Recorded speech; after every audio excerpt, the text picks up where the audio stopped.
Senator Bernardi. Thank you. Australia is a country that has benefited greatly from diversity.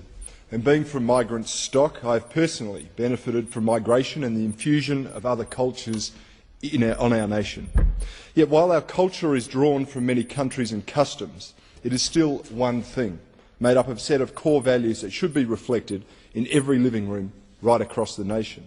These values are grounded in the rule of law, democracy, freedom of religion and equality of all people.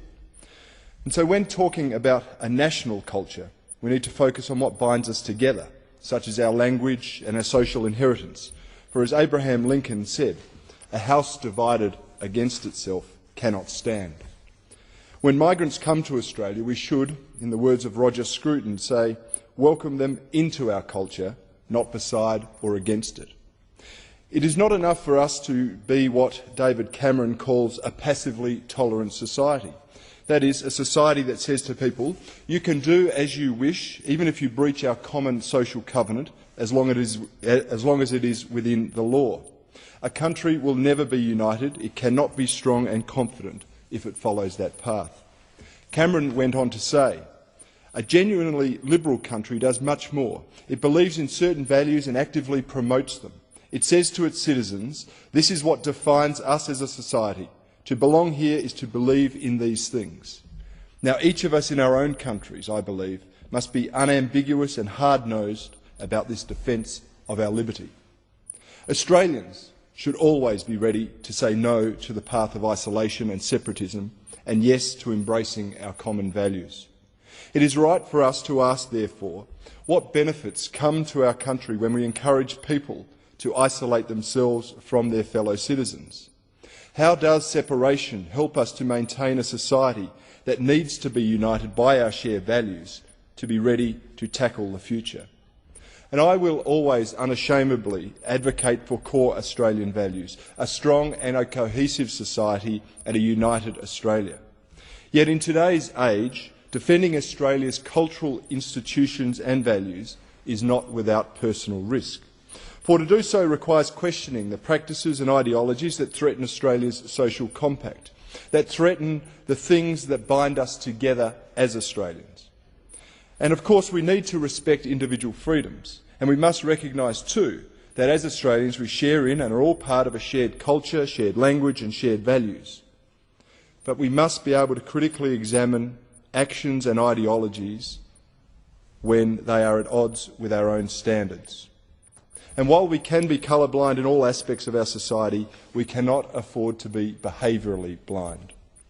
Why then is it that when people question the values or practices or conduct of those that subscribe to beliefs that are against our way of life, our democracy, our values, is to subject oneself to personal slurs? If the cost of raising legitimate community concerns, whether or not others actually agree with the question raised, leads to lies, smears, irrational accusations of racism and bigotry, then we really do have a problem with free speech in this country. Too often we see hysterical and empty responses rather than sober and rational debate that deals with the subject matter itself. And the question is why? Are we so afraid to distinguish right and wrong that we won't even allow debate to take place? What are we afraid of admitting or actually discovering? That morality, perhaps, is not a relative thing, that our culture is unique and it is worth preserving and defending, that there is an opportunity to learn from the mistakes of other nations, but we can only do so if we can examine those errors in a critical and open light. And frankly, I don't want to see Australians lose the things that bind us together. I don't want to see Australia go down the path of so many other Western democracies that are now struggling to maintain their national identity. Take Britain, for example. Britain's chief rabbi sums it up like this. He said, the British started seeing their own history as an irredeemable narrative of class, snobbery, imperialism, racism and social exclusion. It was in this atmosphere that, in the 1970s, multiculturalism was born. It said there is no need to integrate. And this, says the rabbi, led to the disintegration of national identity. He continues, multiculturalism, entered into for the noblest of reasons, has suffered from the law of unintended consequences. By dissolving the national identity, it makes it impossible for groups to integrate because there is nothing to integrate into. And by failing to offer people pride in being British, it forces them to find sources of pride elsewhere. Letting people separate themselves from society will not make Australia stronger. Allowing people to devalue Australian culture will not make us more united. Sitting idly by while our society becomes more fragmented will not make Australia a better place to live. A strong, confident Australian identity is a source of pride, and it provides a sense of belonging. So why wouldn't we be prepared to fight for it? Why wouldn't we challenge those that seek to undermine it? We simply cannot afford to be afraid to speak out against those who seek to undermine our national identity and our shared culture and values.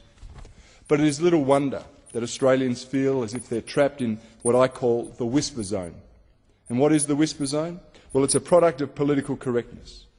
Those who speak publicly, and normally these are people of a conservative or traditional viewpoint, are too often shouted down, they're mocked and derided, simply for expressing a point of view that doesn't align with the political correctness brigade.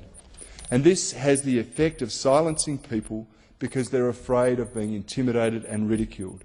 They are reduced to whispering their views to others. I've consistently defended the Australian way of life, including freedom of religion, and I've also questioned the public indulgence of practices and ideologies that I do not agree with. And yet I have endured all sorts of abuse for simply voicing that opinion. Now, as a politician, I'm not precious. I do have a very thick skin. I can handle the insults that are aimed at me, and indeed exposing the hypocrisy of others is strangely empowering. But somehow it seems okay for other members of this parliament, including Senator Xenophon, Senator Bob Brown, the former Prime Minister Kevin Rudd, and even Senator Chris Evans and more, to voice their concerns about particular religious groups. But it's not okay for me to express my own concerns, concerns that have been expressed right around the world, in many cases where it has been expressed too late to have done any good. And while words of abuse from this government, which demonstrate to me just how out of touch they are with mainstream Australia, do not bother me, I do worry about the effect that their actions have on the wider Australian community. How many people have witnessed the personal slurs and illogical charges of racism and bigotry towards me and are now too scared to voice their own opinions for fear of being vilified too? Every time I speak out in defence of our values, I receive a wave of support from everyday Australians who share my concerns. But they tell me they are too afraid to speak publicly. Time and time again, we hear conservative voices, voices that seek to protect our traditions and way of life, shouted down by those who simply don't have room for another opinion.